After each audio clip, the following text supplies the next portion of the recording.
Good morning all. In today's class we will learn about the next supervised learning approach, that is classification. So classification primarily has two approaches.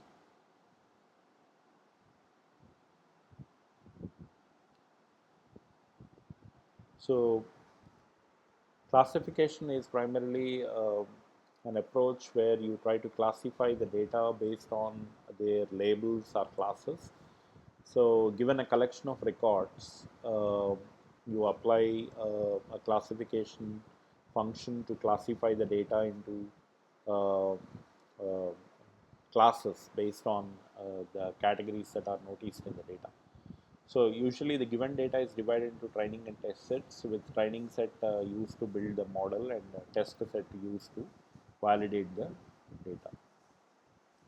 So if you want to know about the credit approval, so there are two steps that we usually follow in classification. First step is called as the learning approach, and the second step is called as the classification approach. So learning approach is also otherwise called as induction.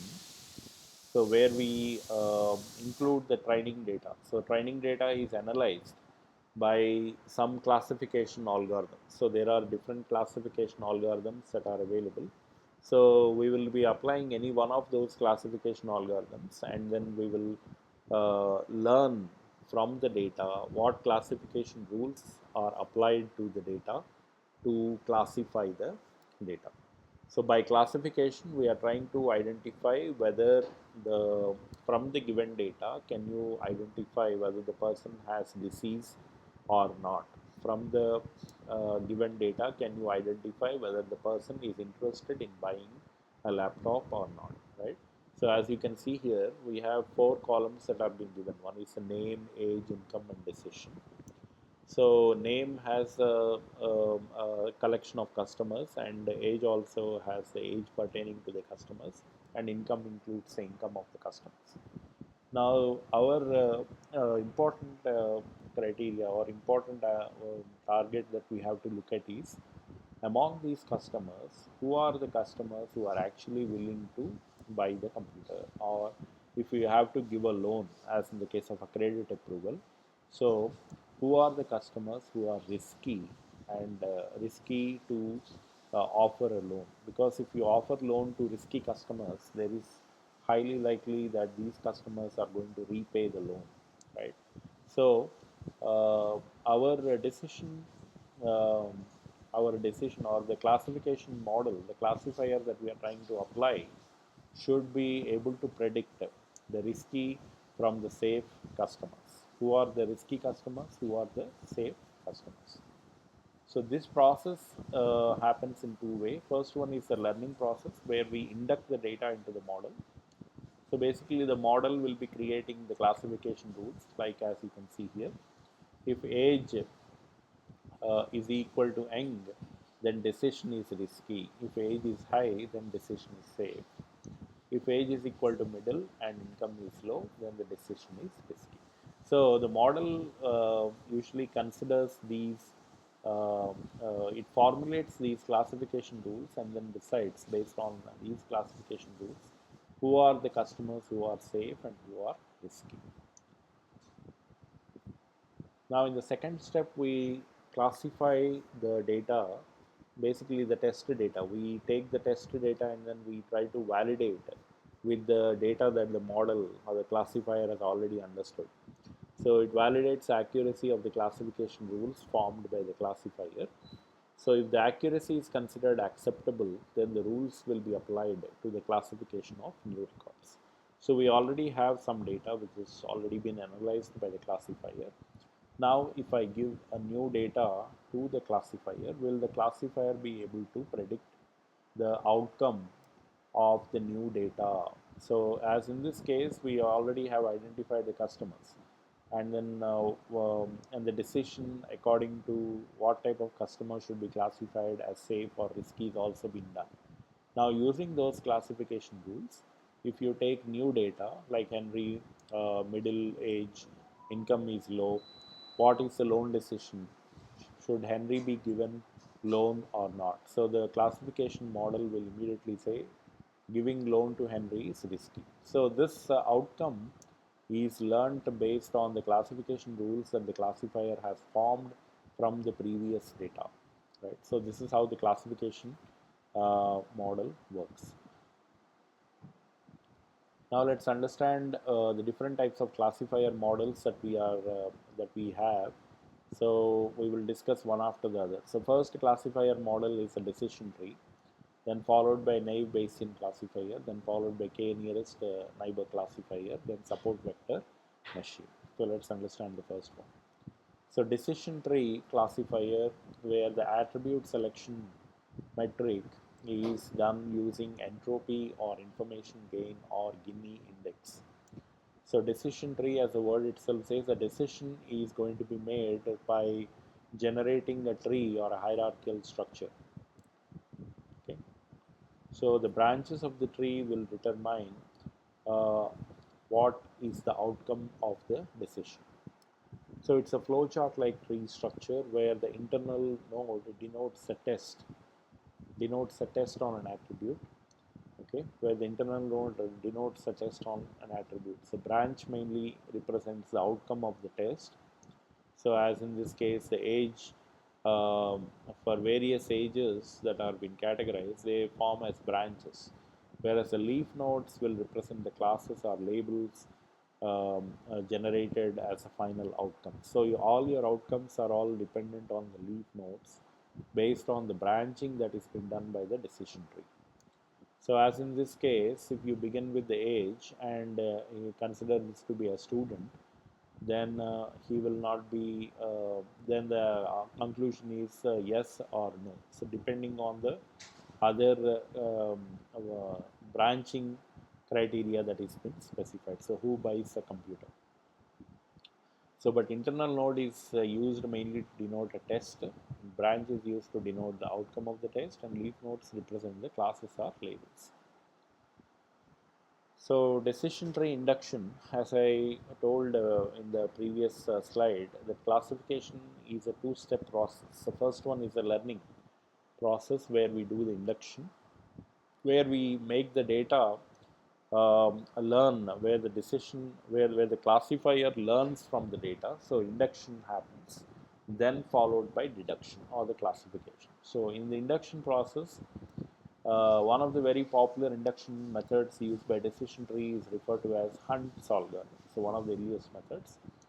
So this same algorithm is also very popular in Vika and other data mining tools with the other names like ID3 and C4.5 or classification and regression trees.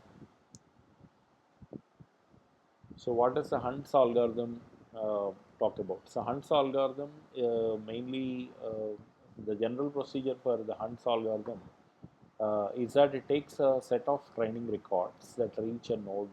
Okay, if the set of training records belong to the same class, okay, then that record is classified as a leaf node. If DT contains records that belong to more than one class, then it uses an attribute test to split the data. So an attribute selection criteria is applied. In case if the data has multiple classes within, so like age, so it can be between 30, 25 to 30 and 35 to 40, 45 to 50. So if you have different categories or classes within a particular class, then the set of training records are then split based on the attribute selection feature. So this attribute selection feature is applied mainly by using any one of the three metrics that I just showed you. That is either entropy or information gain or Gini index. We will learn about all these three as we proceed. So which split the data into smaller subsets. So recursively apply the procedure to each subset. So let's understand this. So we have a data set here with refund, marital status, taxable income, and cheat is a column whether he is going to cheat or not. Okay, so if you consider refund as a criteria, refund has two parameters. One is yes and no. If refund is yes, then they don't cheat. If refund is no, then they don't cheat. So if they don't cheat, then it goes to the next branch. So the next branch, so we consider refund as a root of the tree, and then we continue to branch. So the next criteria that we look at is the marital status. If the marital status is single or divorced, then it's likely that he's going to cheat. If the marital status is married, then the data says he's unlikely to cheat. Okay. So from marital status, then we consider the next column is the taxable income. So in taxable income, if the taxable income is less than 80K, then it's unlikely that he is going to cheat. In case if the taxable income is greater than or equal to 80K, it is very likely that he is going to cheat. So all these branches that are getting formed are going to be taking one branch, one column after another column. So initially we start with refund, considering the attribute selection feature of refund is considered as the priority. So refund, then followed by we are proceeding to marital status, then followed by that we are going with taxable income. So, but all these three columns are very much dependent on whether the customer is reliable or non-reliable. Okay, so cheat and no, cheat yes or no. So based on that, the Hunt's algorithm works in this manner. So the greedy strategy, that is, you split the records based on the attribute test that optimizes a certain criteria. So the issues here are you have to determine how to split the records.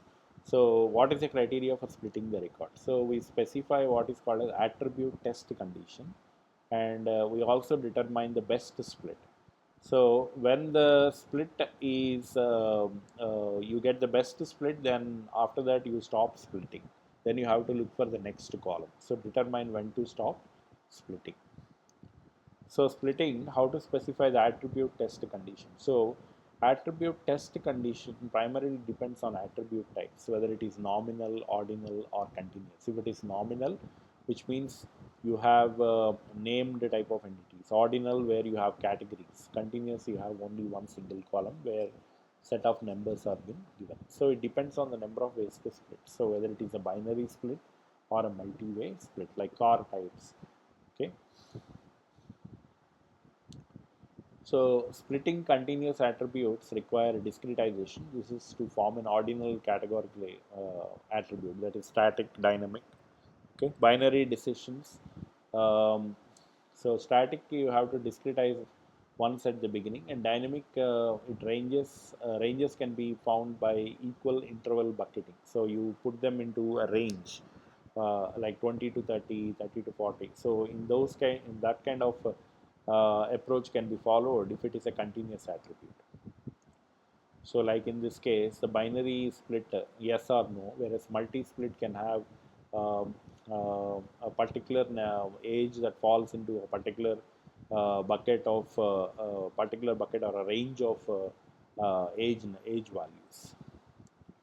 So how to determine the best split? So we can split on any of the four attributes like age, income, student, credit rating, considering buys computer yes or no, if that is your priority, because ultimately that is the decision making column that we have to look at once we train all this data to the classifier. Okay, so what is the best split possible? So nodes with homogeneous class distribution and heterogeneous class distribution. Homogeneous nodes where you have student attribute yes and no, whereas heterogeneous distribution where you have income attribute high, low, okay, things like that. So how do we measure the node impurity? Because the nodes are not as clear as possible, because there are impurities in the node, and that is causing us making a disparity while taking a decision, right? So this impurity is what we have to eliminate. So what are the ways to determine the best split? So measures of impurity. One is information gain, the other one is Gini index. Information gain or entropy, um, are the methods entropy, information gain, and Gini index. So let's understand the information gain first.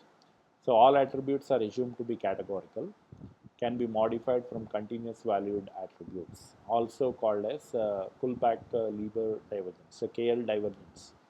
That's also other very popular name that information gain is referred to. So what does this information gain method do? So it assumes that if there are two classes P and N, that the set of examples S contains P elements of class P and N set of elements belong to class N. Okay, there are two classes.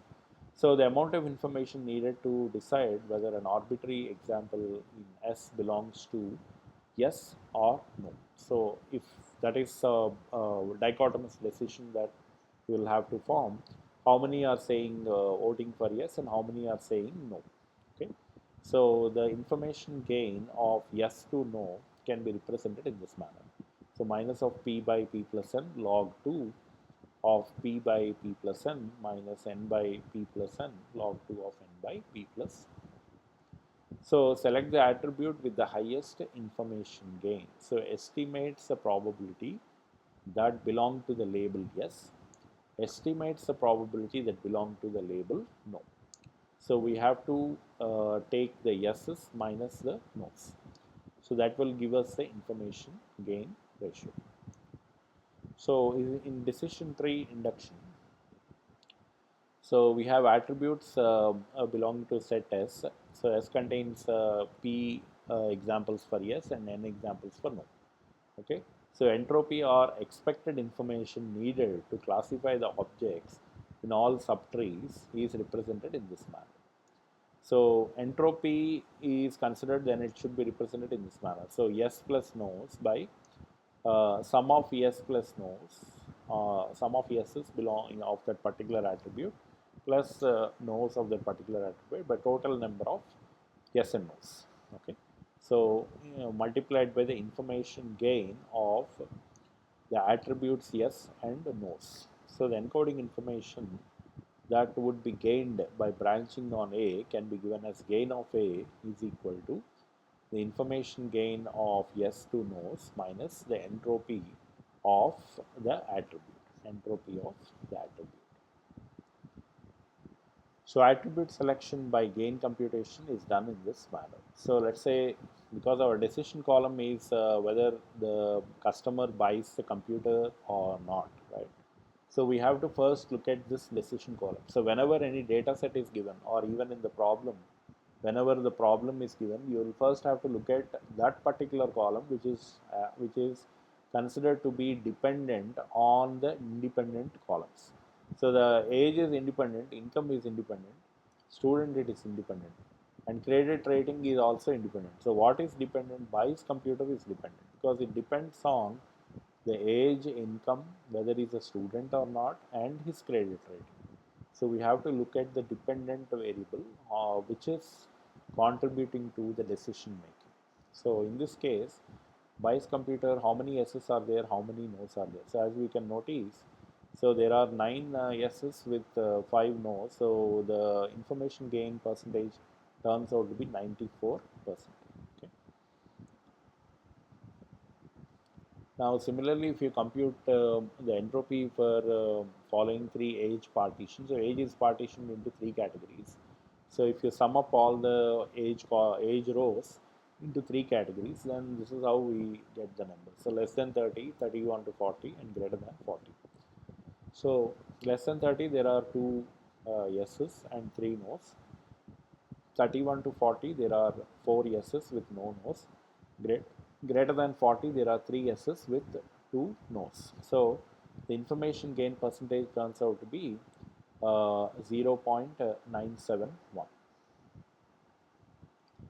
Okay, so 0.971. So if you take the entropy of the attribute age multiplied by the information gain, so it turns out to be 5 out of 14 into the 5 out of 14 into the information gain of 2 out of 3 plus 4 out of 14 information gain of 4 out of 0, 5 out of 14 and information gain 3 of 2. So that gives 0.694. Now if you calculate the gain of age, that is the information gain minus the entropy of age. So that turns out to be 0.246. So it is analogous, the same manner if you calculate for income, student and credit rating also. Okay, the highest among all these, because we will always have to look at the highest information gain. So among all of these turns out to be age. Okay. So since age promises the highest information gain, it becomes a splitting node. So we continue recursively to grow the tree until stop conditions are met. So after this age, we'll go with youth, the middle age, and senior. Then again, we'll proceed with student, credit, and class after this.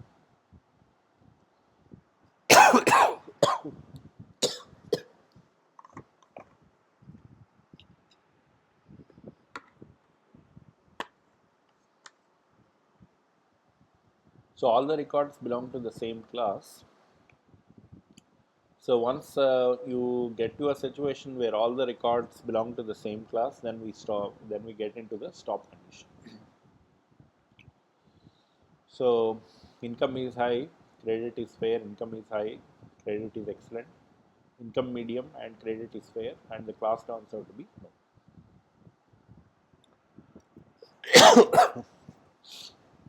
All the records have similar attribute values.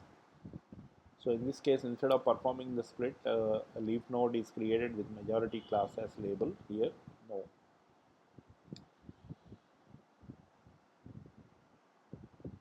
So now let's do the detour of the two steps that I have discussed, that is induction and deduction process of the classification.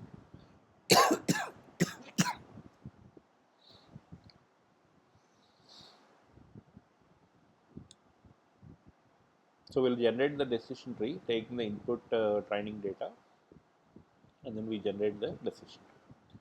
The step 2, we predict the classes of the new data. So we take the test data and see whether our decision tree is able to predict the outcome correctly or not. The first step, we take the training set of training set data, and then we apply the attribute selection um, metrics, that is the information gain for age, income, student, and credit rating.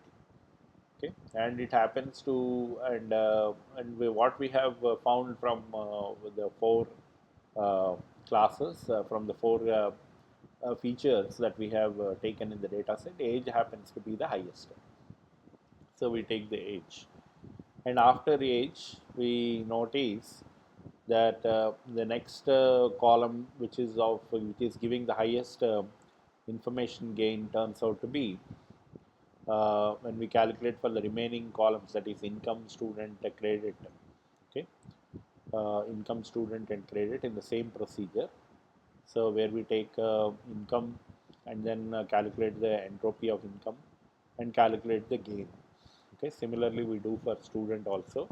Income, so the information gain of student, entropy of student, and then we calculate the gain. So once we have similarly for the credit also. So the largest gain happens to be 0.97 for the student attribute. So student turns out to be of a higher information gain among income and credit. So we continue the rest of the tree from age to student.